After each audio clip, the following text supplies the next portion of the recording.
Helmut Hochschild und Leon Stebe. Hallo und herzlich willkommen zu Schule, kann mehr, das Inforadio Homeschooling Update.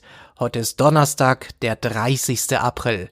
Mein Name ist Leon Stebe und mit dabei ist natürlich Helmut Hochschild. Hallo Helmut. Hallo Leon, hallo liebe Hörerinnen und Hörer.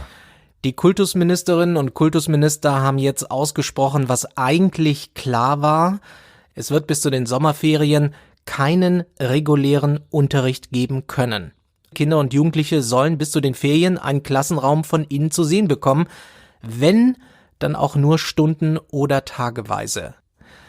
Das ganze Dilemma dieser Situation zeigt sich in den vielen kleinen Alltagsgeschichten, die wir von den Hörerinnen und Hörern mitbekommen, per Mail an unsere Adresse info@schule-kann-mehr.de. Und eine Geschichte hat uns besonders nachdenklich gemacht. Da schreibt eine Mutter zum Beispiel: Leider hat unser Sohn den Corona-Koller bekommen und hat seither keine Schulaufgabe mehr gemacht und er hat gelogen, es sei nichts zu tun, bis die Lehrerin die Aufgaben anmahnte. Sie, die Mutter und der Rest der Familie waren sauer, verärgert und entsetzt über die Lügen. So schreibt es diese Hörerin. Und das zeigt, dass das Homeschooling auch an seine Grenzen kommt. Und Helmut, da hat der Jugendliche scheinbar einfach dicht gemacht. Ja, die Frage ist, woran das liegt. Wir sind ja nicht in dem Haushalt gewesen, aber ein Grund kann natürlich sein, es war einfach zu lange. Zumal diese Mutter uns ja bereits ein erstes Mal geschrieben hat vor einiger Zeit, in dem sie eigentlich die Aufgaben und die Art, wie ihr Sohn diese Aufgaben bewältigt hat, gelobt hat. Sie war sehr zufrieden mit der Vielfalt der Aufgaben und es lief am Anfang wohl relativ gut. Aber hier scheint ein Beispiel dafür vorzuliegen, dass ein guter Anfang nicht unbedingt bedeutet, dass es auf Dauer auch gut läuft. Was ist da passiert? Keine Lust mehr auf Homeschooling. Ja, also einerseits spricht das vielleicht eben auch für die Schule, dass der Präsenzunterricht relativ gut geklappt hat und er mit dieser Art des Fernunterrichtes dann nicht mehr zufrieden war. Da müsste man jetzt mal den Jugendlichen genauer befragen. Und das wäre jetzt zum Beispiel was ganz Wichtiges, was auch laufen sollte, vor allem bei den Klassen, die noch länger zu Hause agieren müssen, dass man öfter mal nachfragt und nicht nur nachfragt, was für Fehler gemacht wurden oder ob es richtig ist, sondern wie es gelaufen ist, welche Aufgaben besser funktioniert haben, welche weniger gut funktioniert haben. Also diese Art der Befragung, der Evaluation sollte eigentlich immer wieder durchgeführt werden. Übrigens auch im Präsenzunterricht. Im modernen Unterricht findet das eigentlich dauernd statt und hier sollte es natürlich insbesondere stattfinden. Vielleicht hat es auch was mit der Situation zu tun. Also so nach dem Motto, dass der Jugendliche sagt, ich darf meine Freunde nicht treffen, ich darf meinen normalen Alltag nicht mehr machen, dann schere ich mich auch nicht mehr um Schule oder Hausaufgaben. Könnte das eine Motivation sein? Na klar, könnte das eben auch der Fall sein. Das ist eben das Problem, dass bei dem häuslichen Unterricht zu Hause alle Probleme nochmal auf einen Punkt gebracht werden und nochmal zusammengebracht werden eben mit den schulischen Problemen. Und damit ist die Situation sehr stark belastet. Und gelogen hat er auch. Also der Jugendliche hat auch versucht, die Mutter und die Lehrkraft zu täuschen. Also das ist das, was ich in meinen vielen Jahrzehnten der Unterrichtspraxis auch häufiger erlebt habe, dass man eben versucht, dem Druck, der da ist, auszuweichen und dann an der Stelle eben anfängt zu lügen. Und deswegen ist es hier auch wieder ein schönes Beispiel dafür. Das ist erst aufgeflogen, als die Lehrerin sich gemeldet hat.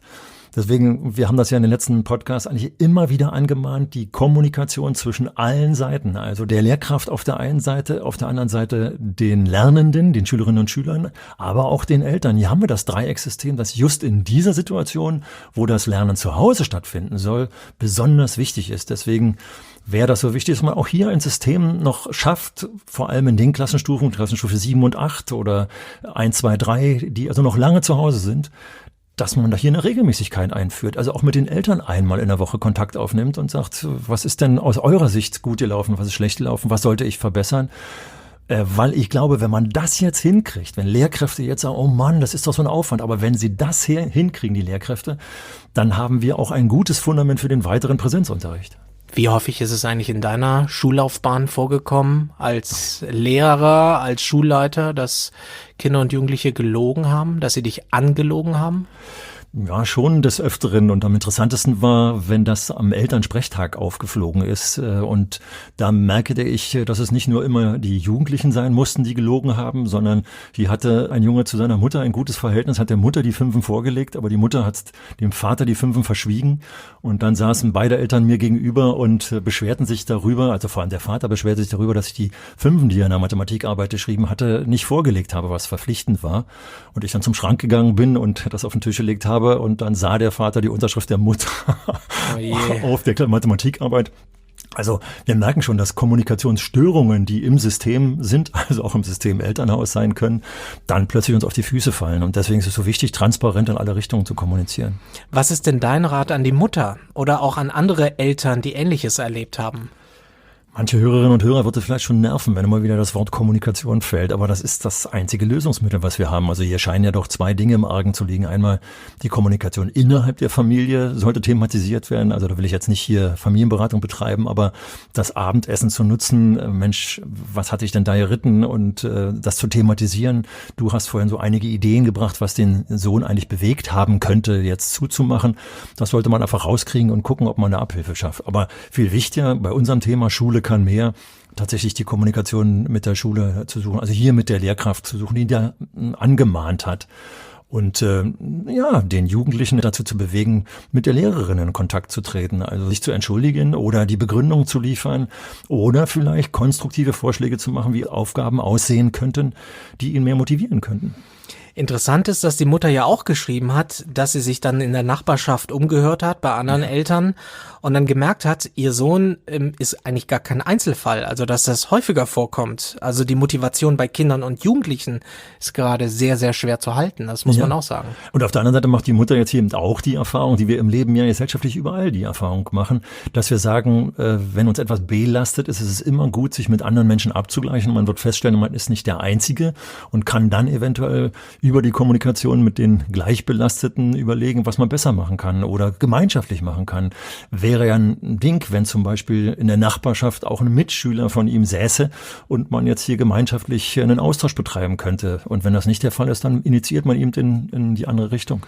Aber von diesen Geschichten, Helmut, gibt es zigtausende gerade, Millionen Elternhäuser, wo es überall ganz individuelle Probleme gibt, wo es knirscht, wo es Druck gibt.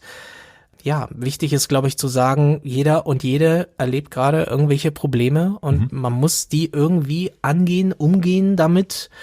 Wo kann Schule da helfen? Ja, einfach das Gesprächsangebot zu machen. Wir sind nun mal tatsächlich eben nicht nur zur Wissensvermittlung da, sondern in allen Schulgesetzen, in allen Bundesländern steht, dass Erziehung im Mittelpunkt auch steht, neben der Wissensvermittlung. Und das bedeutet, wer erzieht denn hier? Die Lehrkräfte im schulischen Bereich und die Eltern im häuslichen Bereich. Und wir kriegen die besten Ergebnisse in diesem Bereich, indem wir gemeinsam miteinander arbeiten. Das heißt also gerade bei Jugendlichen, bei denen immer mal wieder Probleme, Verhaltensprobleme, Probleme des Lügens, Probleme mit der Psyche auftauchen, dass man ins Gespräch geht und zwar in beide Richtungen. Also auch die Eltern bitte ich hier an der Stelle nochmal ganz klar zu sagen, nehmt doch den Kontakt mit den Lehrenden auf, nicht fordernd, sondern einfach zur gegenseitigen Beratung.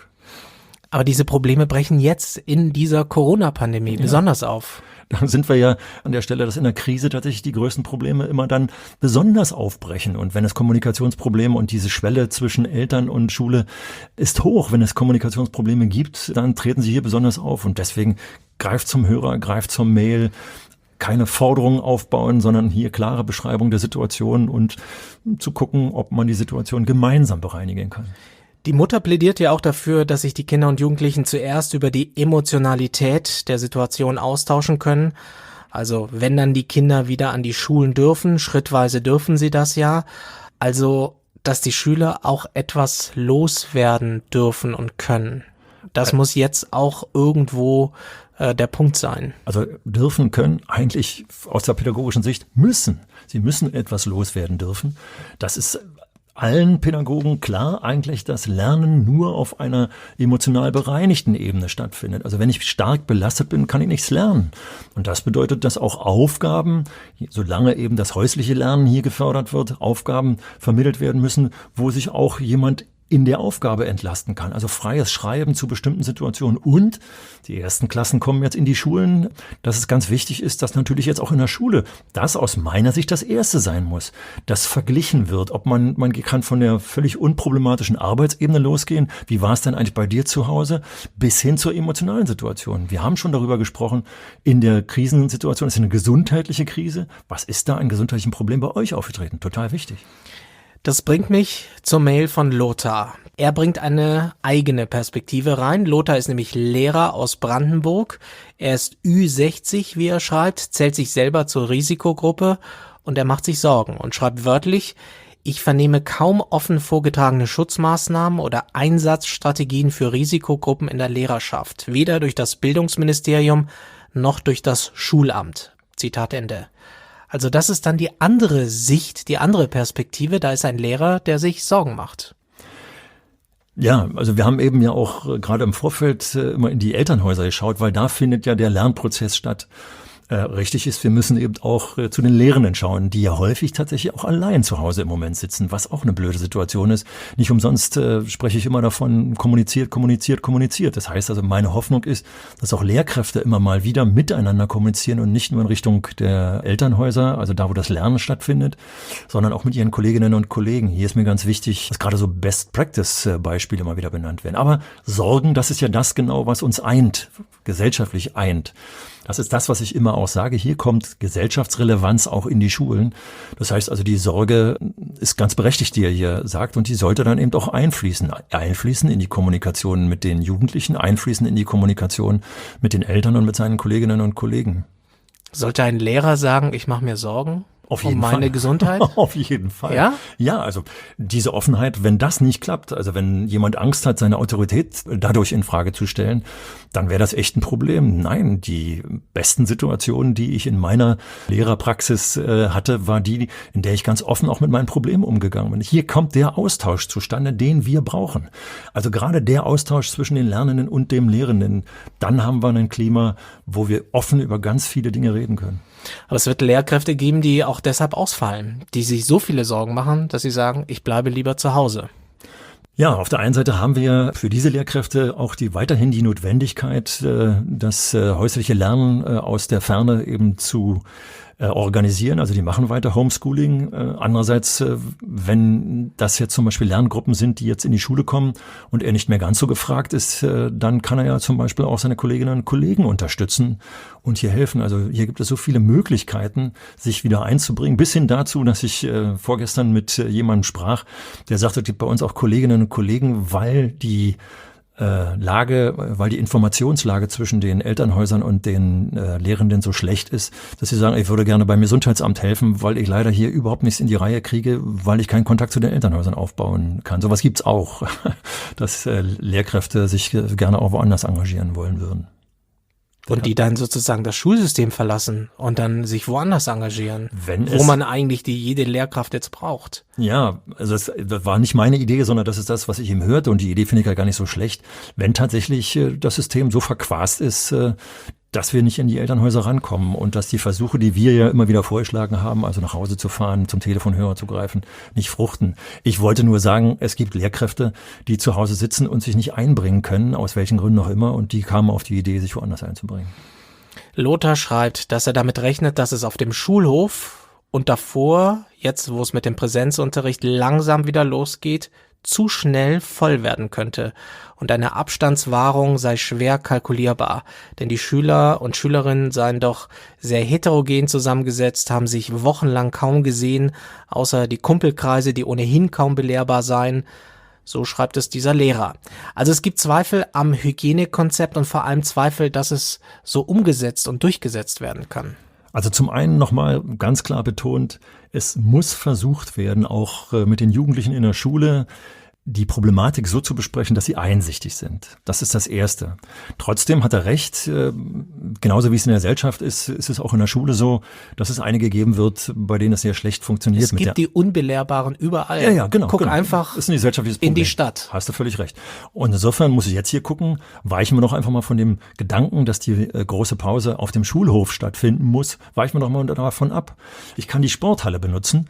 Das heißt, ich könnte hier zum Beispiel sogar spielerisch Abstand wahren. sparen, indem ich Federballschläger austeile. Das ist ein Rückschlagspiel auf Abstand zum Beispiel. Also hier kann man auch Freizeitaktivitäten animieren, die automatisch den Abstand mit sich bringen. Andere Räume, die nicht genutzt werden. Aus einer Schule hört sich, Kunstunterricht findet im Moment nicht statt. Dann kann ich zum Beispiel eine Teilgruppe in den Raum reinschicken. Und dann ist es vielleicht sogar ganz interessant, je nachdem wie lang die Pause ist, zu sagen, ihr könnt euch hier mit den Stiften auch künstlerisch in dieser Pause betätigen. Was auch immer hier möglich ist. Also kreative Pausen einführen, um die Möglichkeit, nun unbedingt die Nähe zu suchen, zu kompensieren durch andere Tätigkeiten. Also Kreativität wieder. Kreativität, aber was tun, wenn es zu wenig Räume gibt? Also wir holen ja jetzt die Kinder und Jugendlichen wahrscheinlich Schritt für Schritt immer mehr rein. Und wenn wir sie teilen, die Gruppen, oder dritteln sogar, dann brauchen wir Räume. Das ist das Schöne, dass wir jetzt Frühling haben und das Wetter im Moment sogar relativ stabil gut ist. Das heißt, auch aus epidemiologischer Sicht ist raus ins Freie zu gehen das Beste, was man machen kann. Und da kann man auch wieder sehr unterschiedlich umgehen damit, dass man sagt, ich muss doch die Pause nicht für alle Schüler gleich machen, sondern ich kann jetzt zum Beispiel, wenn ich übrigens überhaupt eine Pause brauche, wenn die Jugendlichen nur 3 Stunden in der Schule sind, dann ist die Frage, ob ich sowieso eine Pause außerhalb des Raumes brauche. Ich kann die Pause auch im Raum machen. Aber gehen wir mal raus, da gibt's 1000 Möglichkeiten. Also zum Beispiel den Spaziergang um das Gelände. Also wie oft habe ich jetzt Wandergruppen gesehen, die in Zweierpärchen im Abstand von 2 Metern dann durch den Wald liefen. Das kann ich um das Gelände einer Schule drumherum machen. Ich kann den Sportplatz, der in der Nähe ist, dazu nutzen. Also raus, denn hier haben wir den Verdünnungseffekt. Das heißt, es ist auch aus gesundheitlicher Sicht total richtig und wichtig. Lothar wünscht sich, glaube ich, auch mehr Unterstützung von der Verwaltung, von der Bürokratie, von dem Ministerium. Da bin ich ja, wie der aufmerksame Hörer und die Hörerin schon gehört haben, eher zurückhaltend, weil ich glaube, je mehr Vorgaben wir aus der Verwaltung bekommen, desto mehr werden wir eingeengt. Ich muss tatsächlich innerhalb der Schule, und hier sollte es innerhalb der Schule eine offene Schulleitung geben. Es gibt Krisengruppen, die zum Austausch für die Lösungsfindung da sind. Das muss ich nutzen. Also zu warten, bis was von oben kommt, habe ich nie gemacht, sondern ich habe versucht, mit den Kolleginnen und Kollegen zusammen Lösungen zu finden, die auf unser System, auf unser Haus, auf unsere Schülerschaft abgestimmt waren. Das scheint mir wichtig zu sein. Und das ist eben wichtig, dass ich Kommunikationsmöglichkeiten innerhalb des Kollegiums schaffe. Aber man kann auch Lehrkräfte so unterstützen, dass man ihnen den Rücken frei hält, ihnen auch die Freiheit gibt, so zu handeln, wie sie es für richtig halten. Auch das ist ja ein Weg. Mit dieser Frage eröffnest du natürlich eine bei mir offene Tür, dass ich sage, wenn dann auch noch von der Verwaltung kommt, findet kreative Lösungen. Wir unterstützen euch. Wir geben zum Beispiel eine Möglichkeit einer zusätzlichen gesundheitlichen Beratung, wenn ihr an Lösungspunkten seid, von denen ihr nicht ganz sicher seid, ob sie epidemiologisch oder mit den Hygienebedingungen übereinstimmen, dann haben wir hier Kräfte für euch, die euch beraten können. Aber ihr könnt erstmal frei entscheiden und wir beraten euch dann im Zweifel. Also heute hatten wir die Geschichte einer Mutter, die ihren Sohn kaum noch zum Homeschooling motivieren kann. Und die Geschichte eines Lehrers, der sich Sorgen macht, wie das jetzt überhaupt alles an den Schulen funktionieren soll. Zwei Geschichten, die beispielhaft zeigen, wie groß das Dilemma ist, in dem wir gerade sind. Ja, und das ist gesellschaftliche Realität in allen Bereichen, die wir haben, wirtschaftlichen Bereichen, Freizeitbereichen, medizinischen Bereichen. Warum soll das an Schule vorbeigehen? Und genau das ist der Punkt, über den ich im Prinzip auch zufrieden bin, zu sagen, ja, wir sind mittendrin in einem gesellschaftlichen Prozess, nutzen wir den Prozess. Wenn wir sehen, was in anderen gesellschaftlichen Bereichen momentan gerade möglich ist, dann sollte das auch in Schule eröffnet werden. Also zum Beispiel, wenn ich sehe, was für Gelder im Moment spontan und schnell fließen, dann hoffe ich, dass Schulverwaltung daraus lernt und sagt, okay, jetzt müssen wir sie auch fließen lassen und wir bauen zum Beispiel das IT-System in den Schulen auf. Das Geld ist da. Aber es wirkt hier und da schon noch recht perspektivlos, weil wir alle in einer Situation sind, wo wir nicht wissen, wie es weitergeht. Es ist ziemlich unklar. Also wie machen wir daraus jetzt wirklich ein lernendes System, wenn wir mitten im Nebel sind und wenn wir nicht wissen, wann wir eigentlich wieder zurückkommen zu einer Situation, wo wir sagen, ja, das ist jetzt Alltag.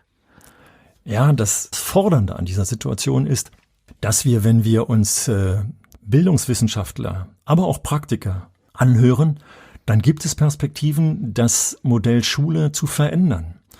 Und die Tatsache, dass wir jetzt gezwungen sind, das zu verändern, könnte dazu führen, dass wir eben tatsächlich neue Perspektiven aufmachen. Das könnte total motivieren, dass wir sagen, wir machen aus der Not tatsächlich eine Tugend. Ich weiß, das klingt jetzt total beschönigend, aber nur wenn es ins Produktive geht und nicht ins Defätistische geht, kommen wir voran und fallen nicht wieder zurück. Aber es kann natürlich auch ganz anders ausgehen.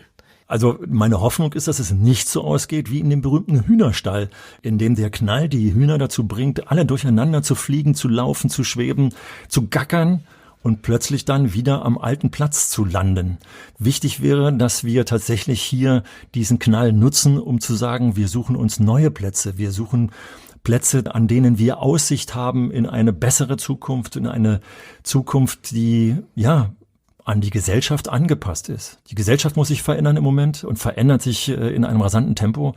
Hey, Schule, mach mit. Und am kommenden Montag kommen vielerorts erstmal wieder unter anderem die 6. Klassen rein, dann geht's weiter. Ja, und das Schöne ist, dass das eigentlich eine schöne Perspektive ist. Wenn wir jetzt in die 10. Klassen geschaut haben, die am letzten Montag kamen, dann haben wir aus ganz vielen Schulen gehört, dass die Jugendlichen ganz entspannt gekommen sind, weil sie sich gefreut haben, aus dieser häuslichen Enge herauszukommen. Also von daher können wir jetzt mit Freude die 6-Klässler und die 6-Klässlerinnen uns anschauen. Ich denke, die sind dadurch, dass sie noch eher in der kindlichen vorpubertären Phase sind, noch offener. Und schön wäre es, wenn jetzt hier auch schon noch ein Austausch stattgefunden hat, damit auch schon die Grundschulen sozusagen aus dem, was in der Oberschule stattgefunden hat, gelernt haben. Also zum Beispiel die 6-Klässlerinnen und 6-Klässler mit einem herzlichen Willkommen am kommenden Montag zu empfangen. Und wir werden natürlich weiter über die aktuelle Situation an den Schulen, in den Familien diskutieren. Das ist Schule kann mehr, das Inforadio Homeschooling Update. Wir schauen, wie dieser schrittweise Mix aus Präsenz- und Fernunterricht funktioniert, ob es funktioniert. Und deshalb freuen wir uns weiterhin über Feedback und über Erlebnisberichte. Gerne per Mail an info@schule-kann-mehr.de. Vielen Dank schon mal für die vielen Mails. Diesen Podcast gibt es auf allen Podcast-Plattformen, zum Beispiel bei Spotify, bei Apple Podcasts, in der ARD Audiothek und natürlich in der Inforadio App. Die nächste Folge gibt es am kommenden Dienstag und bis dahin wünschen Helmut Hochschild und Leon Stebe ein schönes Wochenende. Ja, schönes Wochenende. Bis zum nächsten Mal. Tschüss. Schule kann mehr. Der Podcast von Helmut Hochschild und Leon Stebe.